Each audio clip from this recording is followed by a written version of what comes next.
114 वर्ष कुठल्याच महाराष्ट्राच्या मुख्यमंत्र्यांनी आमच्या अखिल भारतीय मानभाव परिषदेची दखल घेतली नाही. ती आज खऱ्या अर्थानं आमच्या राज्याच्या मुख्यमंत्र्यांनी देवेंद्रजींनी खऱ्या अर्थानं या परिषदेच्या कार्याची या ठिकाणी दखल घेतलेली आहे. साहेबांचं मी अभिनंदनाचा ठराव यासाठी मांडतो, तुम्हा सर्वांना माहीत असलं पाहिजे.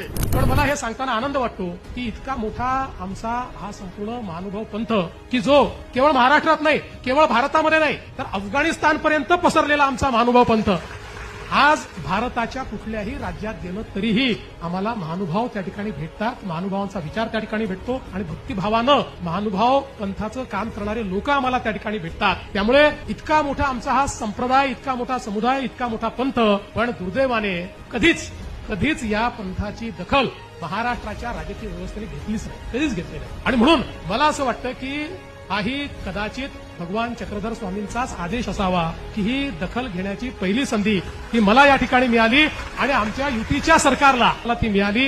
आज आपण पाहू शकतो की आमच्या महानुभाव पंथामध्ये प्रचलित जाती व्यवस्थेतले सगळे लोक आम्हाला पाहायला मिळतात. अशी एकही जात नाही की जी महानुभाव पंथामध्ये आपल्याला त्या ठिकाणी दिसत नाही.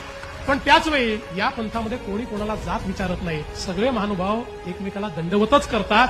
ही शिकवण जी आम्हाला मिळालेली आहे ती आमच्या समाजाकरता, आमच्या राज्याकरता आणि आमच्या देशाकरता अत्यंत महत्वाची आहे.